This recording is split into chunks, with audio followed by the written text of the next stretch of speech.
right. Well, if we had coordinated this a little bit better, this session tonight would have been awesome to do back on October 31st. Because if there's ever a Halloween chapter in the Bible, this is it. There's a couple of them, and this would definitely be one of them because we're going to get a look-see into a look at the dark side.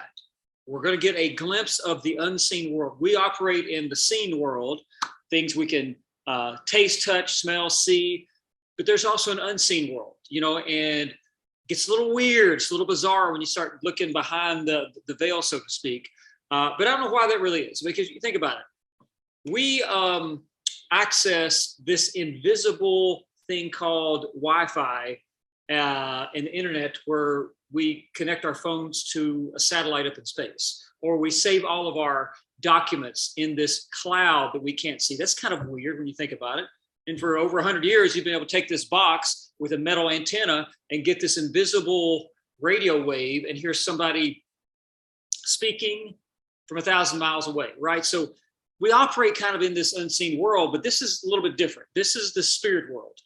And I said last week that Daniel chapter 9 is it might be one of the most important chapters, especially in the Old Testament, for any of us to study moving forward. But Daniel chapter 10 is my favorite chapter. It's one of my favorite chapters in the whole Bible, not just because of what we're going to read about, but it's kind of the takeaways. I think there's two of them. Number one, there is a very present, unseen world that we live in.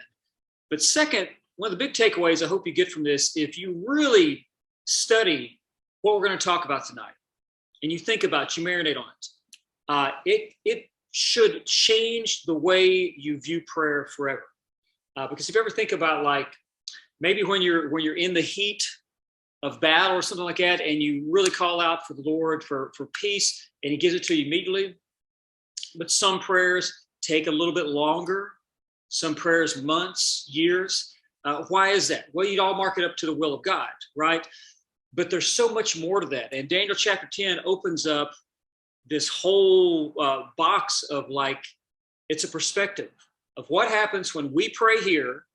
You're on your knee, you're praying, that's you right here. What happens on the other side of prayer?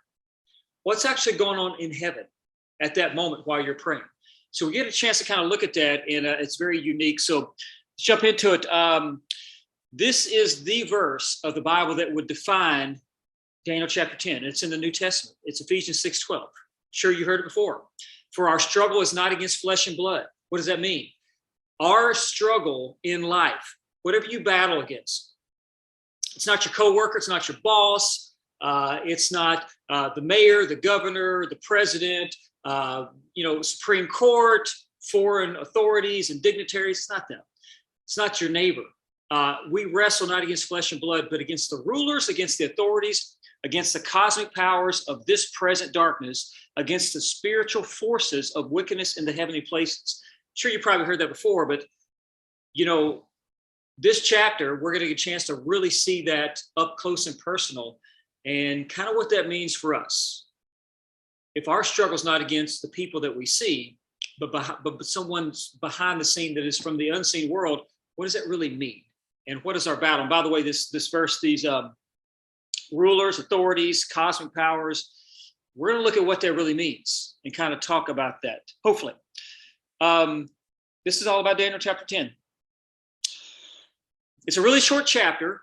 It's real easy. You can read it in a matter of minutes. So this gives it a chance to kind of, intertwine throughout Scripture. I like to do this. I like to connect the dots. So let's jump over to 2 Kings 6, because you're going to get another really interesting view of the unseen world. And so let's just jump right in, see where we're at. It says, when the king of Syria was at war with Israel, he would confer with his officers and say, we will mobilize our forces at such and such a place. But immediately Elisha, the man of God, would warn the king of Israel, do not go near the place where the Syrians are planning to mobilize their troops there. Let me set the stage here. So we know where Syria is, where Israel is. They're going to war, and the king is over his military, and he appoints his generals. I want you to go attack there, and I want you to set up a base there. But whenever he does that, Elisha warns the king of Israel where they're going to be at. He's tipping him off. Wow, how does he know that?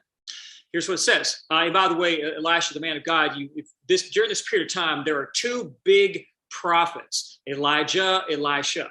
And you probably remember Elijah. He has that famous scene battle kind of up on Mount Carmel with the prophets of Baal and calls down fire from heaven. It's a really cool scene. And when we get to go next spring, hopefully to Israel, we'll get a chance to be up there on Mount Carmel, the exact spot where that took place at. But Elijah, he had his little Padawan, his tag along. And it's always interesting because, Elijah gets kind of raptured, caught up in the clouds. Elisha prays that he's not as good as Elijah, but double. He wants to be twice as good. He wants to do double the miracles that he did know. So this is Elijah. Here's the guy. So he's the man of God, and he's tipping off the king of Israel of when the king of Syria is going to position his military troops, right? So the king of Israel would send word to the place indicated by the man of God. Time and again, Elisha warned the king so that he would be on the alert there. So let's just get this straight. They're attacking Israel, and Elisha is tipping off the king of Israel wherever the king of Syria is going to attack at. And he does this multiple times, okay? So that's the stage we're at. The king of Syria became very upset over this. He called his officers together and demanded, which of you is the traitor? Who has been informing the king of Israel of my plans? I mean, that's a reason, right? Obviously, there's a mole here. Every time I announce that we're going to go there, Israel knows about it. How are they knowing about it? It's not us, my lord, the king, one of the officers replied. Elisha, the prophet in Israel, tells the king of Israel even the words you speak in the privacy of your bedroom. Wow. So this is the first recorded evidence of a room that's being bugged in the bedroom, right? So, we don't know, but it's interesting that the Syrian military guys knew that it was the prophet of Israel, Elisha, that was tipping off. So either Elisha's fame has grown from some of the things he's done or something else. Go and find where he is, the king commanded, so I can send troops to seize him. And the report came back, Elisha is at Dothan. This is where it gets good. So they have found out where Elisha's at. They know where his home is. And so one night the king of Syria sent a great army with many chariots and horses to surround the city. So they're going to go take him out. And he sends this massive Syrian army down on this well, it's not really a city. It's kind of like a village, to Dothan. This is where Dothan was. This is a famous place. This is the Jezreel Valley. You find throughout the book of Judges, there have been Egyptian battles fought in this valley. There's been Babylonian, Persian, Alexander the Great fought in this valley. The Roman Empire fought in this valley. And this famous area leads right up into Jerusalem. But it's also on the other side, Mount Megiddo, Har Megiddo. There's going to be another battle there, right there. Armageddon, Har Megiddo. So that will be the final battle. But anyway, Dothan is down in this valley, and it's just a village. And the Syrian army surround this city down in this valley. So once you get this picture here, they go down in there. They've got the entire village or city has got it entirely surrounded. When the servant of the man of God got up early the next morning, went outside, there were troops, horses, and chariots everywhere. Oh, sir, what do we do now? The young man cried to Elisha. Yeah, what are you going to do? What if you walked outside your door and you saw an entire military force surround your whole neighborhood? You'd be freaked out. Here's what Elisha says. Don't be afraid, Elisha told him, for there are more on our side than on theirs. What? I mean, the guy had to be standing there looking out the window, seeing that they're surrounded on all sides. And Elisha says, there's more of us than them. It's like, do you know something I don't? He does. Then Elisha prayed, O Lord, open his eyes and let him see. And the Lord opened the young man's eyes. And when he looked up, he saw that the hillside up on, around that valley around Elisha was filled with horses and chariots of fire. And I'm so interested in, like, he said, what you discover is this heavenly host of angels have got him surrounded. And we won't go through the rest of the story, but it's an interesting. I don't want to give you everything. I want to give you something to read on your own. But if you follow this out, Elisha asked God to blind the Syrian army.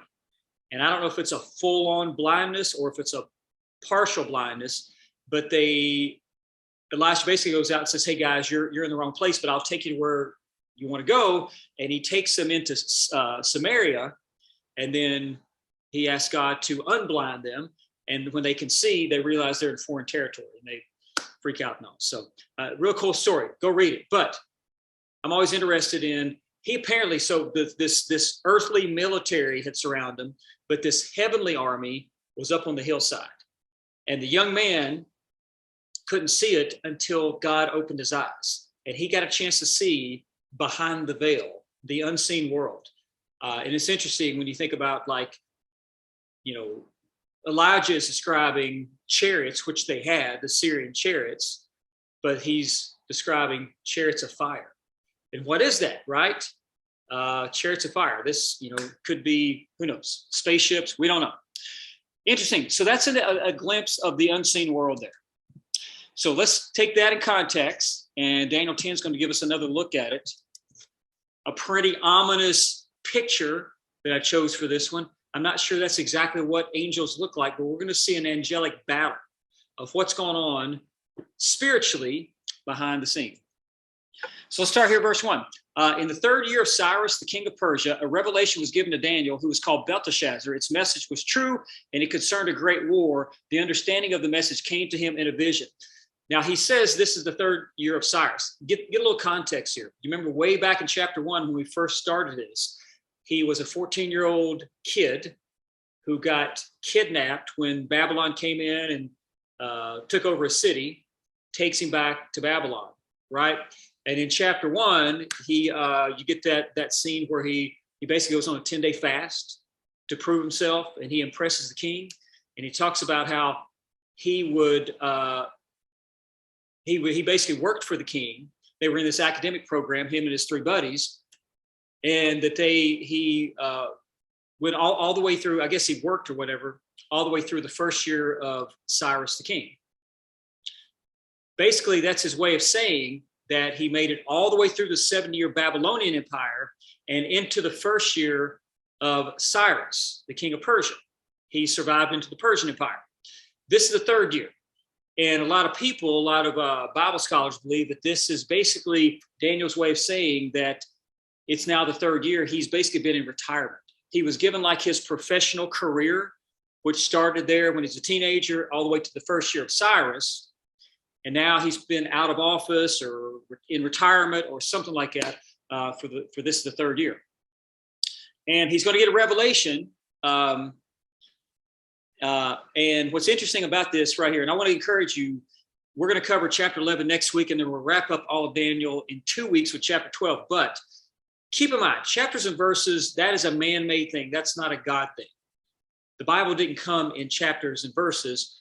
That stuff's been around about 900 to 1,000 years. So it's relatively new. So this vision here, this is the fourth vision. He got a vision in chapter 7 of the 4 beasts. He got another vision in chapter 8, which was a standalone vision with the ram and the goat. Chapter 9, we talked about that. That was the 70 weeks of Daniel. That was a separate vision. That was a standalone one. This is the fourth one. And chapter 10 is basically just a prelude to it. It's going to set it up. And we'll get the whole vision in chapter 11 and 12. But I want to encourage you to read all 3 chapters together at some point in time. Like, get a context of it. Chapter 10 sets it up. Chapter 11 and 12 is the visions. But I said all that to bring you back to this. This vision, he's going to get a revelation. And its message was true, and it concerned a great war. The understanding of the vision came to him in a vision. So he's going to understand it. That's the point I was trying to make there.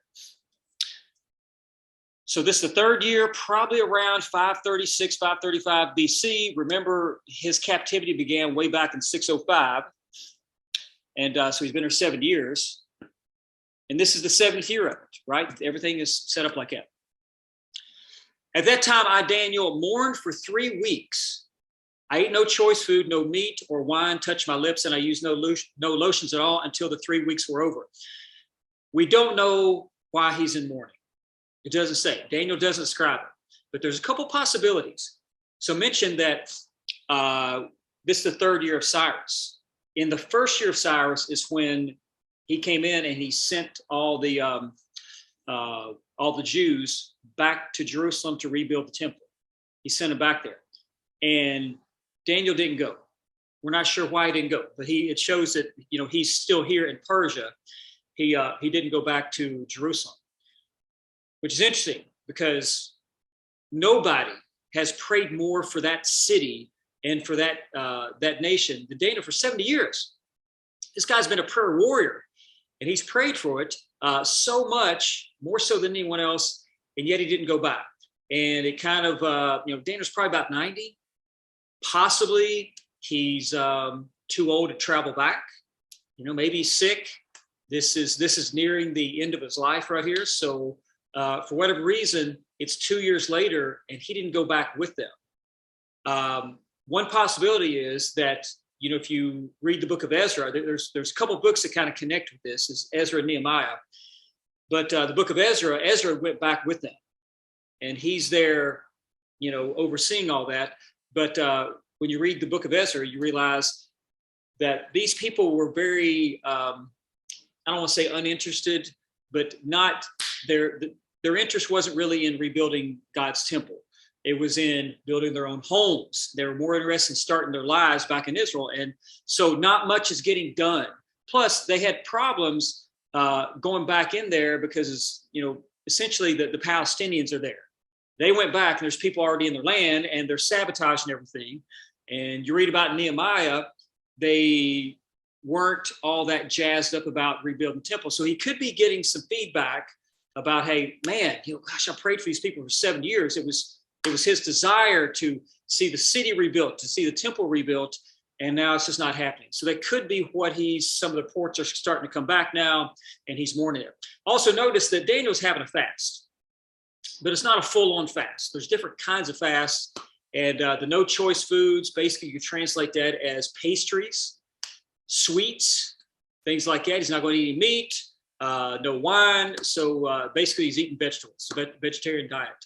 And no lotions. The only thing I can figure that out is maybe something what they bathed with or something. But so he's fasting, and keep in mind, how long is he fasting? 3 weeks, 21 days. So that's where we're at. Verse 4, on the 24th day of the 1st month, as I was standing on the bank of the great river, the Tigris. Now remember, he spent just about this whole book. He's been in Babylon on the Euphrates River. He's now about 50 miles east on the Tigris River. So he has moved with the Persian Empire. But he's on this great river. It says, I looked up, and there before me was a man dressed in linen with a belt of fine gold from Uphaz around his waist. His body was like topaz, his face like lightning, his eyes like flaming torches, his arms and legs like the gleam of burnished bronze, and his voice like the sound of a multitude. Who is this guy? Well, man, a lot of debate on this. If you look around, you study, you're going to see a lot of different opinions. I have started just here recently, last couple of years, with a hobby. I've had a couple of hobbies in my life. When I was in high school and college, I used to collect like Air Jordans. I had the first 13 Air Jordans I think they ever put out, and many of them I wouldn't even wear. Like that was like a hobby of mine. I would collect these shoes, and I mean, who drops $150 on shoes and not wear them? But I think eventually I did wear them. But that was like a collection, an expensive collection. And then I got into my adult life. Started other type of hobbies and things like that. I used to collect up all things Smallville. But the last 3 years, I've started collecting up Bible commentaries, and I'm talking about commentaries from a lot of different guys and different time periods. Like I've got one that I've been looking at recently. It's from 2 German Bible commentaries back in the 1860s. So it's interesting to see all this written from, nearly 200 years ago. And then I've got some more modern. But anyway, I probably got about 12 of them on Daniel. And it's kind of divided. half of the people see this as Gabriel. You remember Gabriel has come to him multiple times. Chapter 8, chapter 9, these visions mostly have come from Gabriel. So he knows Gabriel. He doesn't call this guy Gabriel, though. But some believe that he is, or another important messenger. Others see this as an Old Testament appearance of Jesus Christ. I'll tell you where they get that from. If you compare this description here about what his eyes look like, his body and everything, John in Revelation has a similar experience.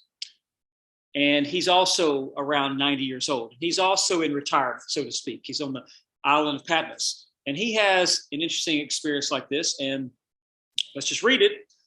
This is John says, "Then I turned to see the voice that was speaking to me. And on turning, I saw 7 golden lampstands. And in the midst of the lampstands, one like a son of man, clothed with a long robe and with a golden sash around his chest. The hairs of his head were white, like white wool, like snow. His eyes were like burnished bronze, refined in a furnace. And his voice was like the roar of many waters." And I kind of highlighted the descriptions of it. You know, golden sash, golden belt, the white wool, burnished bronze. Daniel has his voice sounds like a sound of a multitude. John describes it as a sound of a roar of many waters. You get it. It's very, you start looking at this, very similar. And many people believe that this is Jesus Christ coming to Daniel. Now, there's critics of that. And there are some problems because this guy that's going to talk to him is going to need help with this spiritual battle. And that really doesn't kind of jive with Jesus needing help. So there's problems with that. There's problem with it being Gabriel, because why doesn't he say Gabriel? Because he's already had several encounters with the guy, and this is not him. My opinion is I think they're all right.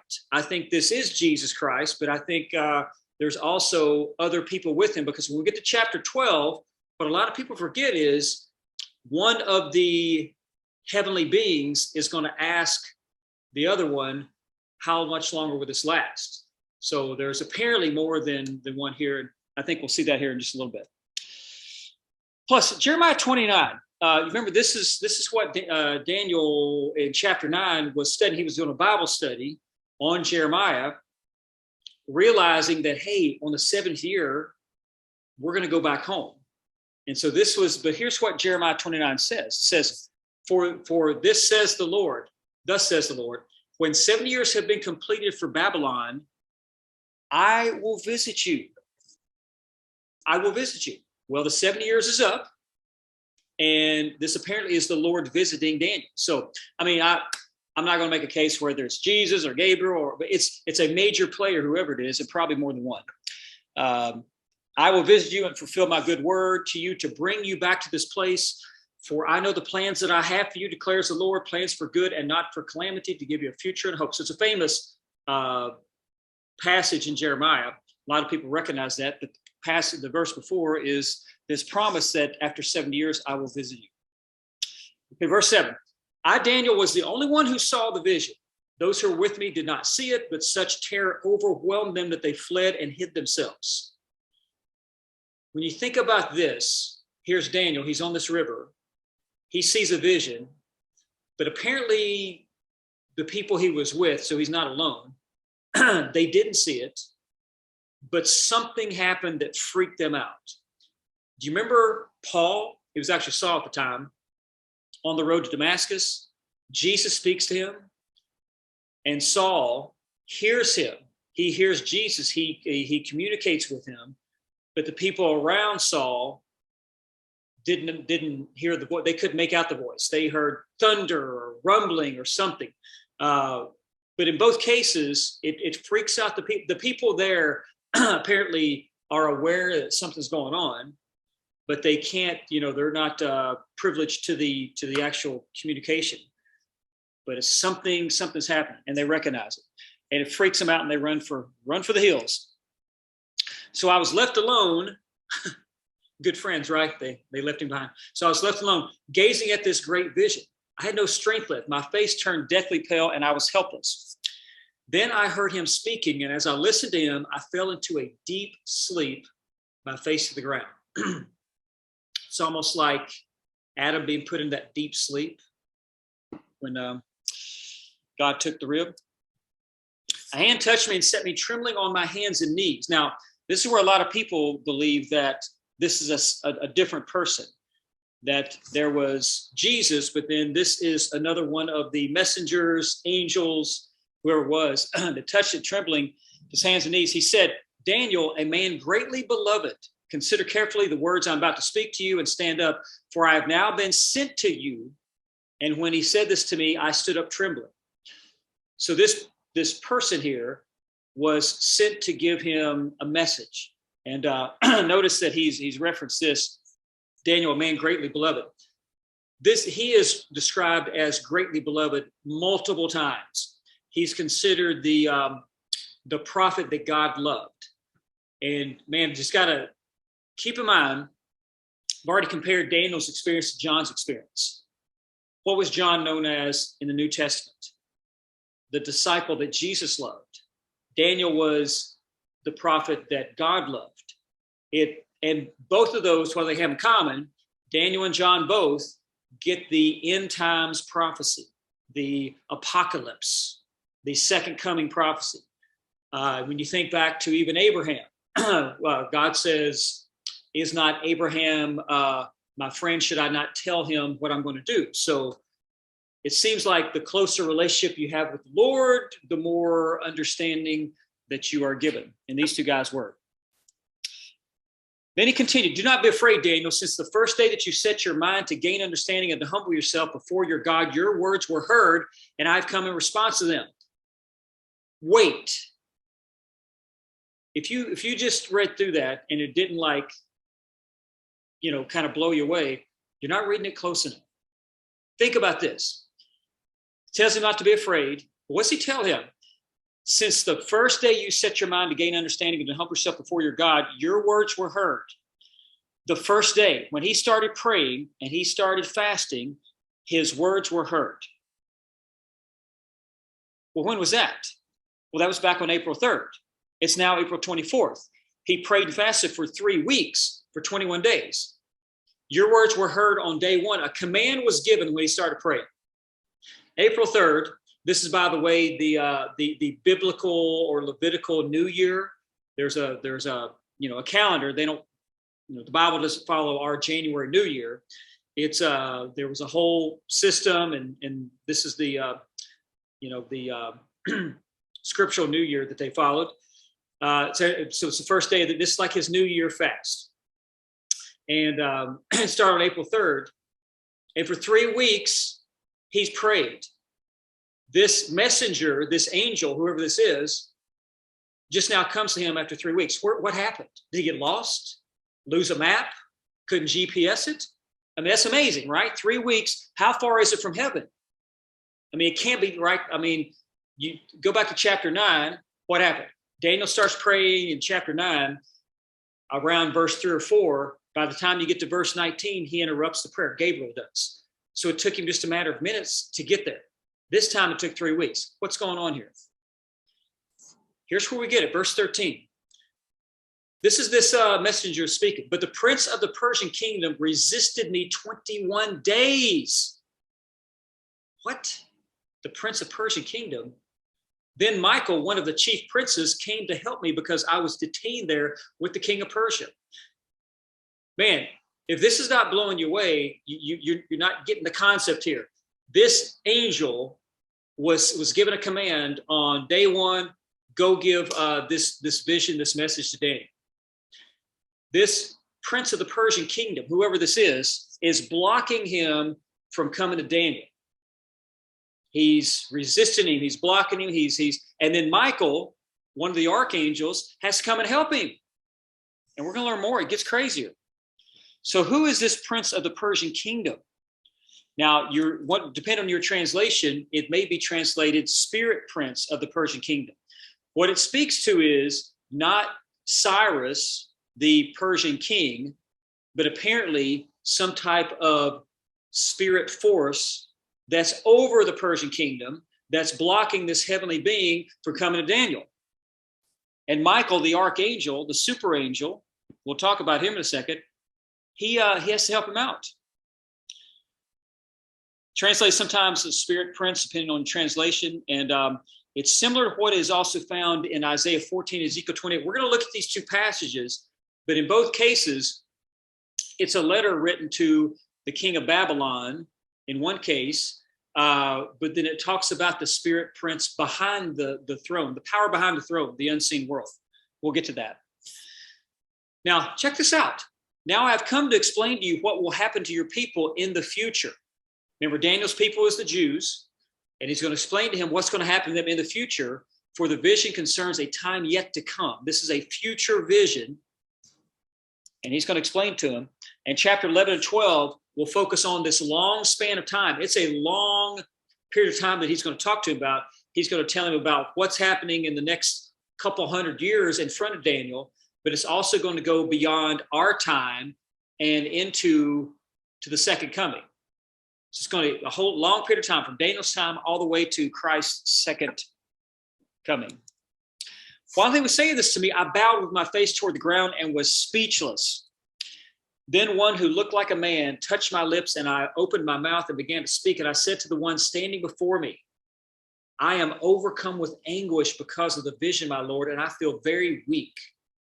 You know, it's interesting, before we finish up here on this, it's interesting when you go through scripture, every time someone has an encounter with God, you know, it's, Abraham, Moses, Paul / Saul, right? Whenever these people have an encounter, it's not so much, I don't think it's the bright light, so to speak. It's more of like their humbleness of understanding who they are and who they're before. How can I, your servant, talk with you, my Lord? My strength is gone and I can hardly breathe. Again, the one who looked like a man touched me and gave me strength. That's pretty incredible. Just touched him and energized him. Do not be afraid, O man, greatly beloved. There it is again. He said, peace, be strong now, be strong. When he spoke to me, I was strengthened and said, speak, my Lord, since you have given me strength. So he said, do you know why I've come to you? Soon I will return to fight against the prince of Persia. And when I go, the prince of Greece will come. But first I will tell you what is written in the book of truth. And this is essentially how the chapter ends. It's a short chapter, but it's so, there's so many takeaways from this. But let's look at this right here. This messenger is telling me, it took me 21 days to get through the prince of Persia, whoever that entity is. There was a spirit battle. We talk about spiritual warfare. This is spiritual warfare going on behind the scenes on the other side of our prayer. Took him 3 weeks to get through. He's got to go back and fight him. And then he says, after that, he's got to go fight the prince of Greece. Now, what's interesting here, so apparently there was a spirit entity over Persia, the Persian Empire, and there's also a spirit prince over the Greek Empire. The problem is, this prince of Greece won't be around for another 200 years, which shows you that the spirit realm sits outside of our time domain.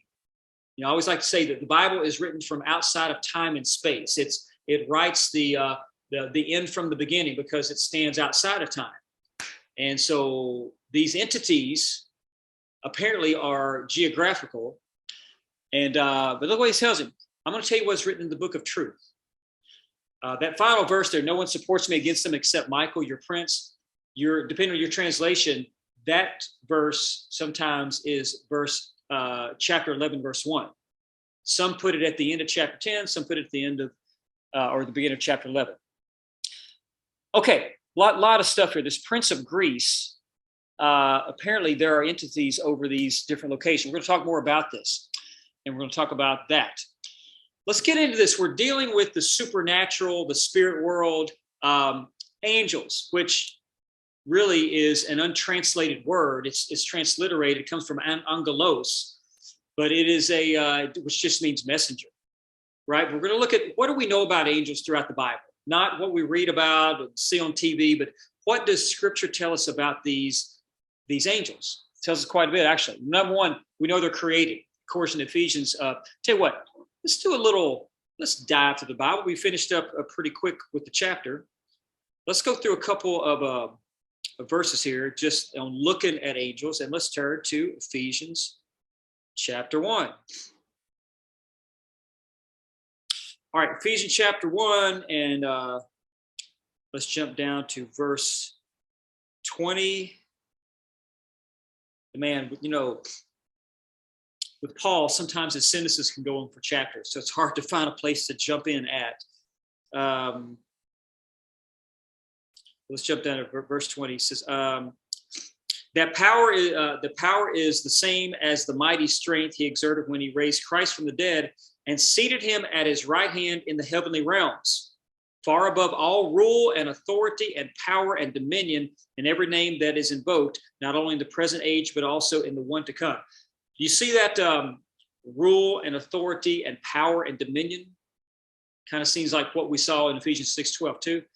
You can't really tell this in the English, but in the Greek, those are ranks of angels: the rule, authority, power, and dominion. We'll talk about that some more. Let's go over to Colossians 1. Colossians 1. We're going to go down to verse 16. Verse 15 says, the Son is the image of the invisible God, the firstborn over all creation. So Jesus is the firstborn of all creation. For in him all things were created, things in heaven and on earth, visible and invisible, whether thrones or powers or rulers or authorities. There it is again. Those are ranks of angels, the thrones and powers, rulers, and authorities. But notice, in him all things were created, both in heaven and on earth. So one thing we know is the hosts of heaven, the angels, were created through the Lord Jesus Christ. Let's go to Job 38. Jump all the way back. The oldest book in the Bible, written pretty soon after the flood. Okay, so let's set this up here. So Job has been going through some rough times, and he's had 3 friends of him counseling. He's been saying some things, but now God is going to step in out of a whirlwind and basically give Job his due. And he's going to give him almost like a full chapter science quiz. He's going to ask him all these questions. Verse 1 says, then the Lord spoke to Job out of the storm. He said, who is this that obscures my plans with words without knowledge? Brace yourself like a man. I will question you, and you shall answer me. Where were you when I laid the earth's foundation? Tell me if you understand. Who marked off its dimensions? Surely you know. Who stretched a measuring line across it? Or what were its what were its footing set? Or who laid its cornerstones? When the morning stars sang together and the angels shouted for joy.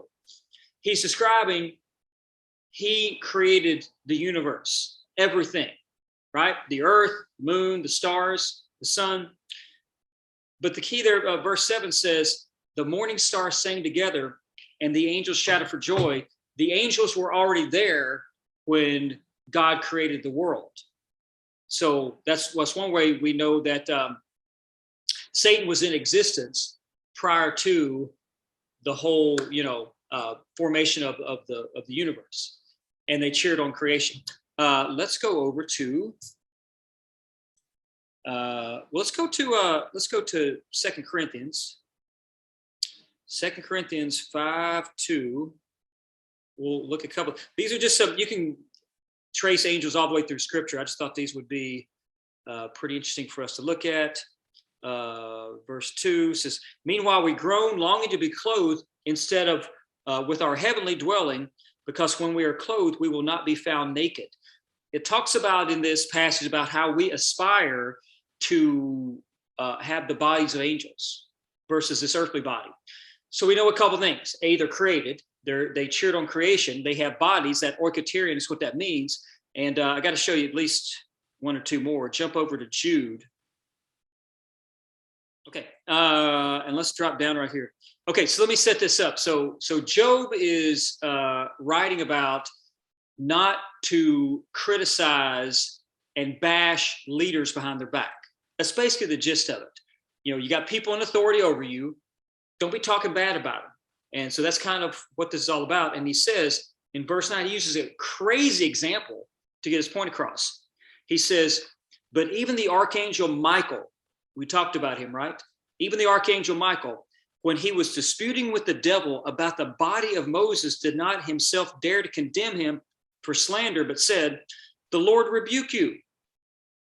So, all right, a couple of things. So he's telling his people, don't talk bad about people in authority, all right, because I've placed them over you for a reason. And of course, I'm guilty of that. But what's the example he uses? Michael the Archangel is fighting with Satan, and he's saying he wouldn't bash him. He wouldn't talk negatively. He just said, "The Lord rebuke you. Let the Lord take care of it," right? In the gospel according to Will Smith, you know, in the classic Big Willie style from the 90s, he says, let God deal with the things they do, because hate in your heart will consume you too. It's not really gospel, but it's a good point. But that's basically kind of what he's saying here, that, you know, that Michael wouldn't even talk bad about Satan. He just said, "Let the Lord rebuke you." But the crazy thing is, Job is writing about something that he expects his readers to understand. What is Michael doing fighting Satan over Moses's body? Why does Satan want Moses' body? And second, why is Michael battling Satan for it? And that's just crazy and bizarre, right? Two possibilities. Well, maybe one, that Moses' body was meant for two other purposes.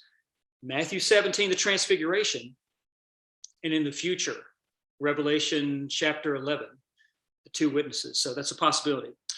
So they have bodies.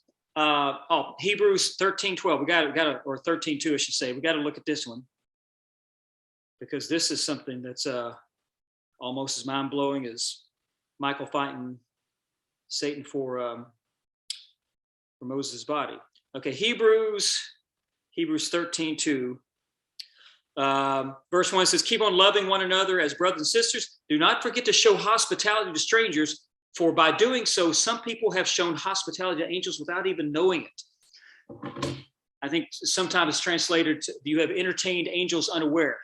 It basically says that there are many of us that have hung out, hosted, spoken with angels, and we didn't even know it. And whenever I read that, I always think about, you probably have this. Think about people that you have met in your life, maybe briefly, maybe only one time, and you never know, you never knew what happened to them after that. Like, you look them up on Facebook and they don't exist. Like, I wonder whatever happened to so-and-so. And you're like, what happened to that person? And I always think about, you know, the possibility, like, have I encountered angels? I don't know. So you can go through some of the rest of these. These are all in your study guides. We've talked to them. Are there guardian angels? Apparently so, because all children have guardian angels. And one thing we do, you can look at that on Matthew 18:10. Apparently there are more angels than people. And there's at least 7 billion people on the planet right now. That's not counting all time. So there's at least, 7 to 10 billion angels, maybe 20 billion. I mean, we don't know.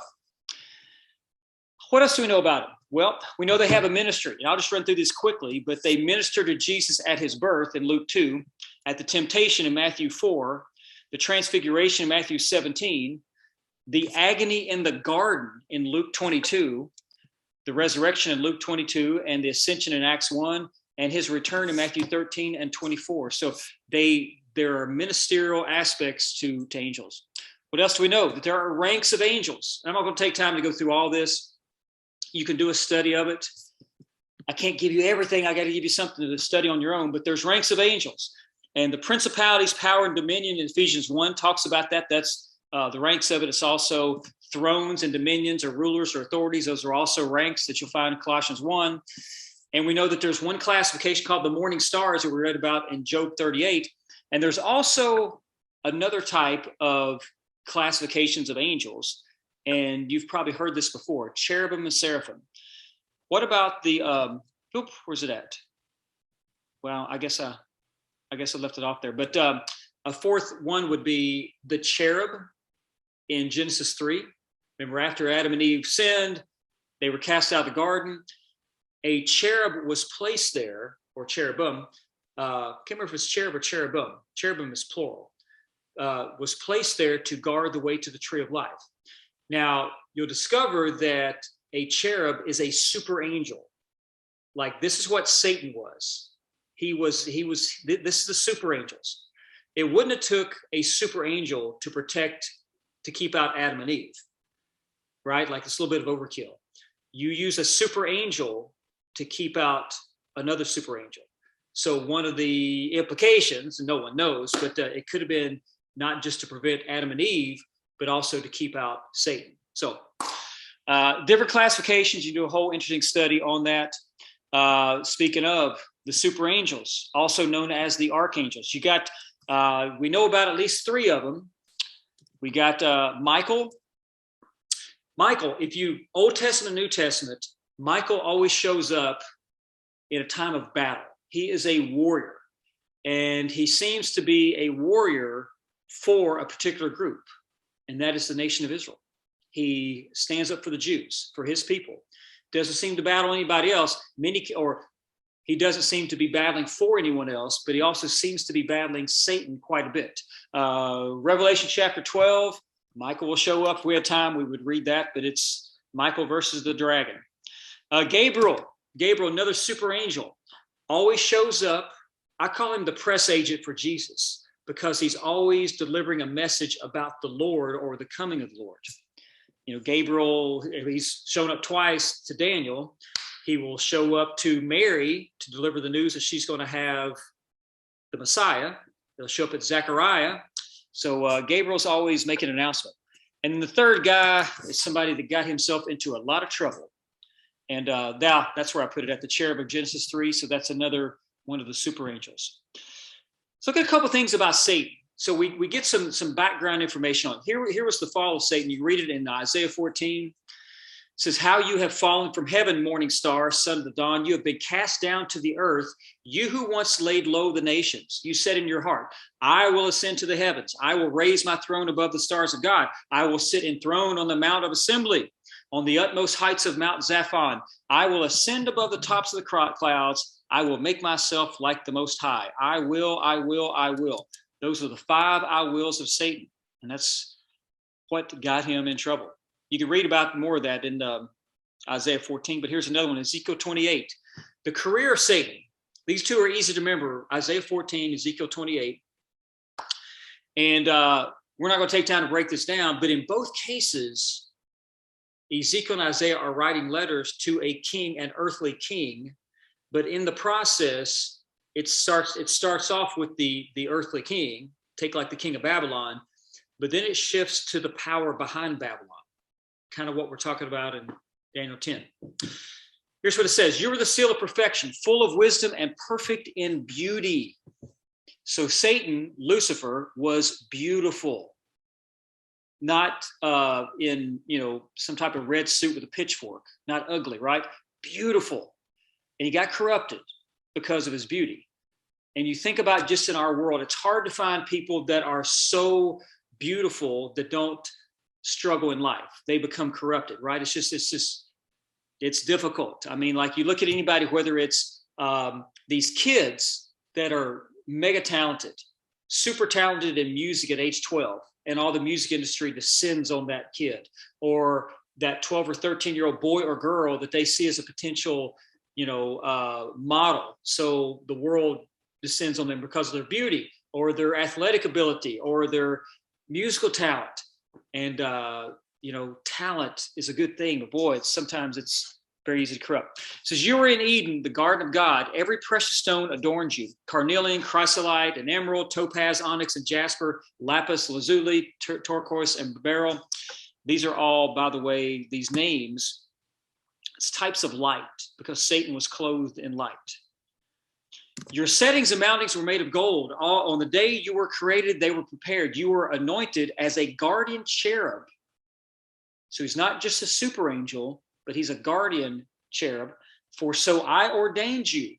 Let's keep in mind what this is talking about here. We're just kind of blazing through it, but there's this concept sometimes it's like Jesus on one side, Satan on the other. And that's not so awesome because it kind of puts them on the same level. No. What did we read about a minute ago? For all things were created through Jesus. Who created Satan? Jesus, right? They're not on the same level. Michael, Gabriel, Satan, yeah, those are all on the same level. You foresaw ordained you. You were on the holy mount of God. You walked among the fiery stones. You were blameless in your ways from the day you were created till wickedness was found in you. Through your widespread trade, you were filled with violence and you sinned. So I drove you in disgrace from the mount of God, and I expelled you, guardian cherub, from among the fiery stones. Your heart became proud on account of your beauty. It was his beauty that corrupted him. And you corrupted your wisdom because of your splendor, right?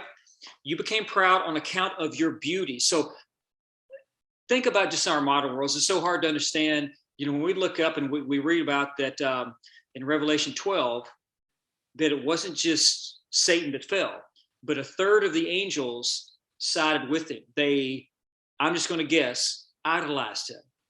Just like today, when you jump on the old Instagram and you've got people with millions of followers that idolize them because of their beauty, right? It's so hard to believe that even angelic beings that apparently are capable of corruption would idolize him because of his beauty, his talent, beauty, and so they followed him. Your heart became proud and caught in beauty, and you corrupted your wisdom because of your splendor. So I threw you to earth. I made a spectacle of you before kings. By your many sins and dishonest trade, you have desecrated your sanctuary. So I made a fire come out from you, and it consumed you, and I reduced you to ashes on the gourd in the sight of all who were watching. Okay, so just as we kind of close the book on Daniel chapter 10, one final takeaway. There apparently was a prince of the Persian Empire and a prince of the Greek Empire, which makes sense. Persian Empire, then came the Greek Empire. So question, was there a prince of the Roman Empire? Probably.